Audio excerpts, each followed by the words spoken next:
There's a go live button. I thought I was already live for 7 minutes. Well, hopefully, hopefully it's already going. I apologize if not. If not, I'm gonna give a quick recap.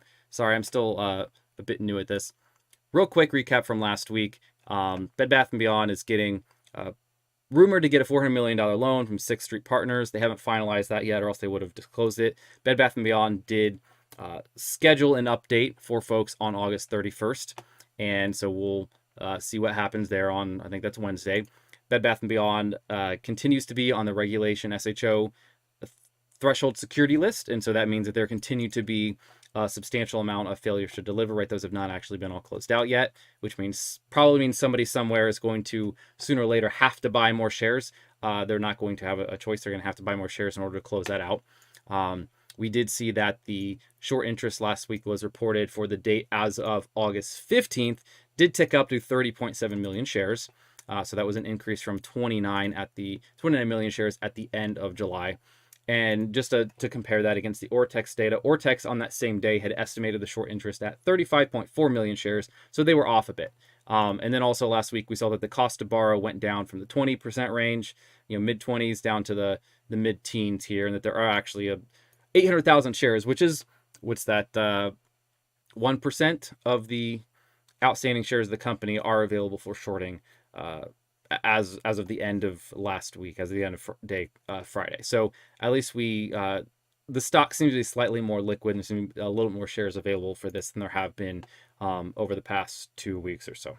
So that was sorry if I wasn't live before, and sorry if I was that you just had to listen to that again. That was my quick recap of last week. Another thing I look at is Reddit, and I use Reddit measurements, Reddit stock mentions, Reddit analysis as a proxy for retail interest in the stock, because I do think retail interest can play a substantial part here as you are looking at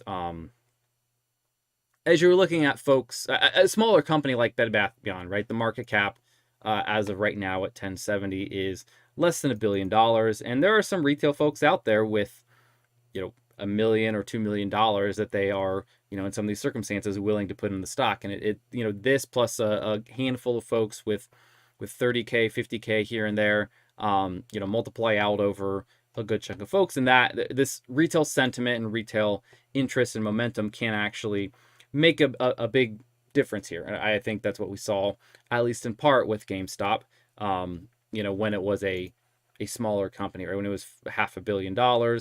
That's retail investors can have a meaningful impact there. All right, and so if we do look at this data, we see that Bed Bath & Beyond continues to be the most mentioned stock on Reddit, at least per this website, Memberg Terminal. Almost twice as many mentions as the second most mentioned stock, Vingo Ventures, which I don't know anything about. And then if we look at the Bed Bath & Beyond subreddit, you can see over last week it continued to grow here, right? If we're looking from, would this be August 19th? It was at, if I can get my mouse right on it, 27,500 members. As of today, it's at 31.5. So again, 4,000 more members over the past week. You can see the slope of this line is, it's going slightly less parabolic, but still a major increase in the number of users in the subreddit. And again, I think this is a good indicator of how many folks are particularly interested in this stock, mostly in a positive way, right? Folks are generally, who are bearish on the stock, are probably not joining the subreddit. So I think that's actually an interesting indicator. This continued to go up even last week as the stock did, again, to remind you, did this, where it was not exactly going to the moon, right? It's obvious that folks, you have a lot of folks who start to get interested in stock when the price action is going up and price action is moving in the right direction. This week, that really didn't seem to be the case so much, yet interest continued to grow. And just anecdotally, as somebody who does browse some of these subreddits, where a lot of retail investors do seem to hang out, that does seem like Bed Bath & Beyond is very frequently talked about, that folks are still, let's say, have a belief that something is going to happen with the stock. And so I think you are going to have a lot of people who either have money in it now or are waiting on the sidelines very quickly. And I think if you see some price action going in the positive direction, they have the money ready, and they're already primed and willing to jump in on that. So I think that's super interesting. All right, to move on and give the update on the options, right? Because I take a look at this as just to give a quick recap of my thesis on what could happen here and why I think Bed Bath & Beyond is interesting, because it's not my typical company that I really have a super bullish long-term view on, that I think, the company is going to be massively larger in 10 years. I do not necessarily think that for Bed Bath & Beyond. I'm don't have a strong opinion one way or the other, but it's hard to see it, 10xing in 10 years, let's say, just based off its own fundamentals. But I think this is an asymmetric risk return situation because of the gamma squeeze potential and then the short squeeze potential, right? I think all of the short interest, again, unless the company goes bankrupt, these folks who are short the stock at some point are going to have to close out their short position, are going to have to purchase.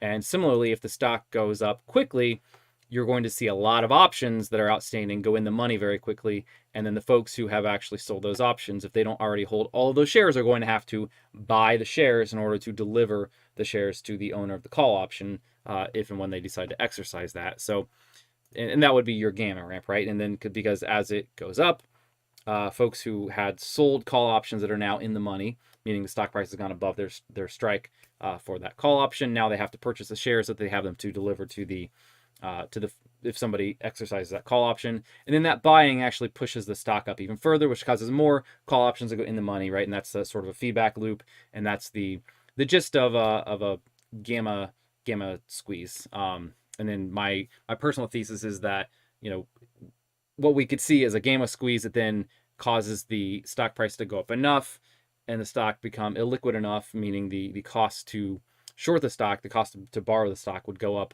very high, which would then start causing some folks who are short the stock to close out. And then, that's where you hit the short squeeze. So TLDR, sort of a gamma squeeze potential that could go right into a short squeeze.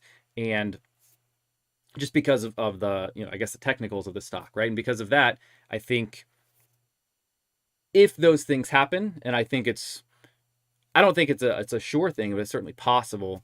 You could see this doing something like GameStop did in January of 2021, where your upside on this is 10x or more, versus a downside where you could lose 1 times your money, of course. So that's why I say it's an asymmetric risk reward here. So looking at the options, what I've done this week is I've taken a look, and let me zoom in a little bit so maybe this is a little bit more legible for you. I'm looking at just a couple things. I'm looking at, first of all, just a total open interest. And so here are all of the outstanding expiration dates for call options. I'm only looking at call options here. And I look at how many call options are open, right? How much open interest do we have? And you can see the major dates where we have lots of open interest are this week, the monthlies for September, which would be in 2 more weeks after this week. And then you see a good bit of interest in, the October and November monthly options. And then you see just a massive amount of interest in January 2023, right? That's where Ryan Cohen had bought his options. So I think my thesis, a lot of folks had followed him into that. But if you look at this, you do the math real quick, that's about 45% of the outstanding shares of Bed Bath & Beyond represented by these call options, right? There are about 80 million shares outstanding, and these call options represent about 37 million shares just for January 2023. Even if you just look at this week, you can see that's a whole bunch, right? This represents, 10 million shares worth of call options just this week, and that would represent 13% of the company. But then I looked at how many of those options are in the money at various strike prices. And I started with the last trade price, I think it was 10.53. Yeah, 10.53, last trade at 7.59 on Friday. And if we look at this, you can see, all right, right off the bat, we have about, 18,000 call options, meaning 1.8 million shares worth of call options that are in the money at the current price. If this week we have this announcement on Wednesday, stock goes up. If we hit above 15, right? I put this at 15.1 just so that it tripped right over that threshold of $15. Now all of a sudden you have almost 3 times as many options in the money. You have 4.3 million shares worth of calls in the money. And and then the strikes for this week actually go all the way up into the 40s, I think. So if there happened to be some sort of squeeze, the max amount of options you could see, right? Well, let's talk about it. If it went to 30, you'd get almost all those options, like 80% of them, roughly, go in the money, and that would be almost 10% of the outstanding shares of the company represented by these call options. If we hit back to that $30 level that we saw 2 weeks ago, and then if it goes even higher, there's even more. And then if I'm looking at this, right, if we go there to some of these higher strike prices, you can see at the very bottom here how many options across all of these expiration dates would go in the money. And so it gets to be quite a substantial amount. Again, the fun part is if for whatever reason the stock goes crazy and goes above $80, you will see that there are call options outstanding that represent pretty much the whole company, right? This is basically all of the outstanding shares. This would be 79.8 million shares, which I think is actually lines up pretty closely with the current number of outstanding shares of the company.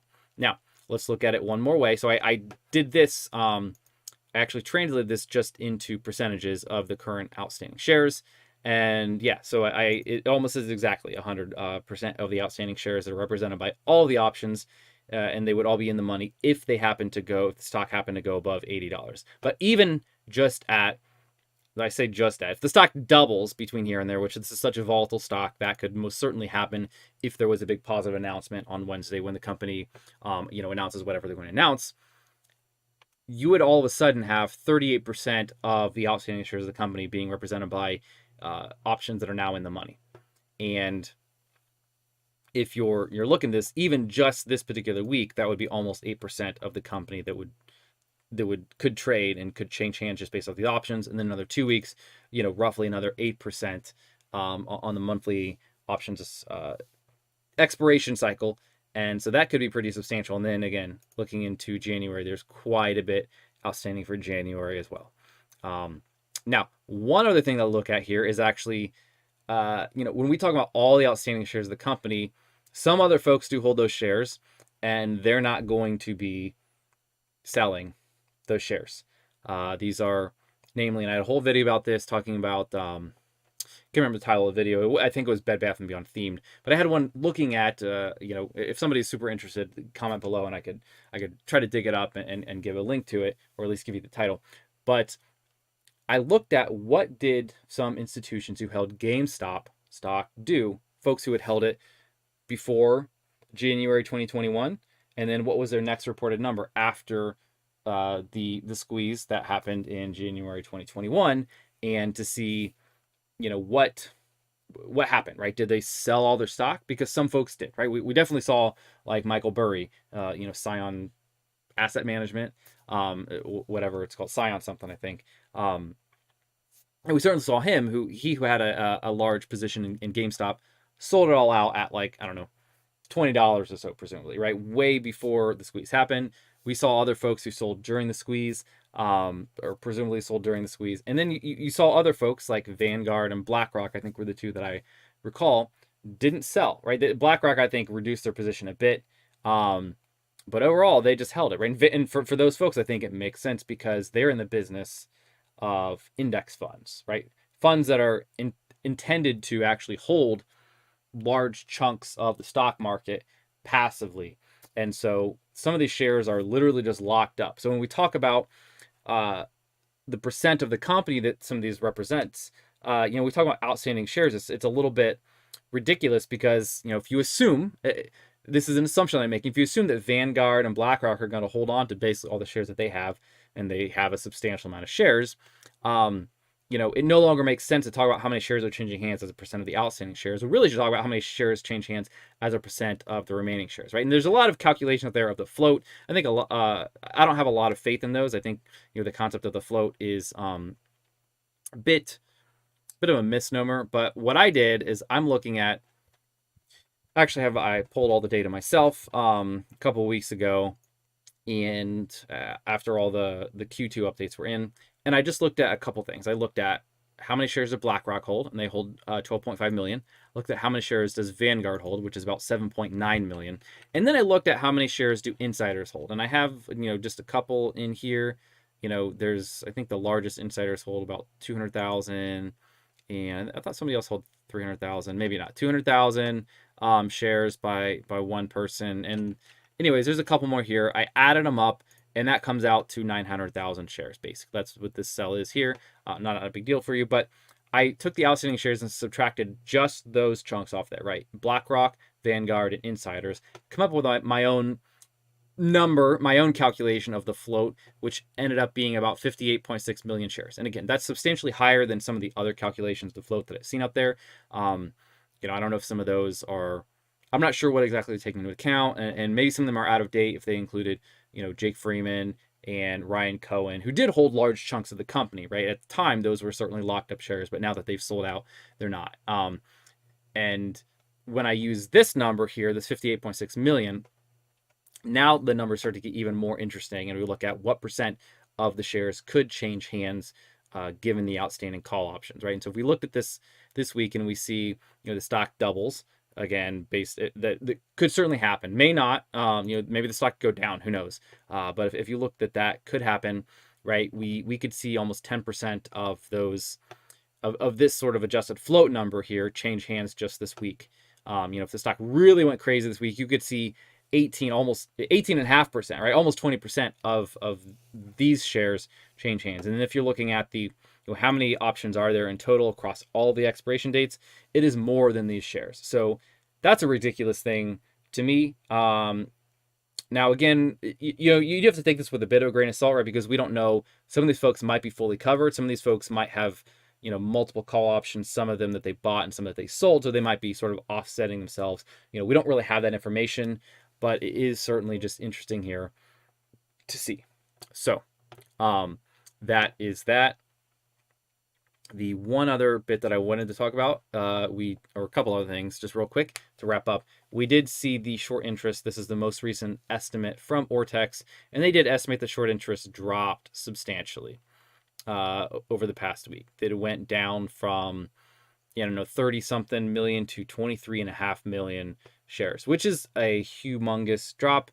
And that does if we see this trend continue, and especially if we see the exchange reported short interest, of which the next one won't come out until I think the first week of September, maybe in the second week of September. I don't know. It's so delayed, which is frustrating. But if we see this number continue to go down, right, some of the thesis falls apart, right? It's no longer really a short squeeze potential candidate if there's not substantial short interest out there.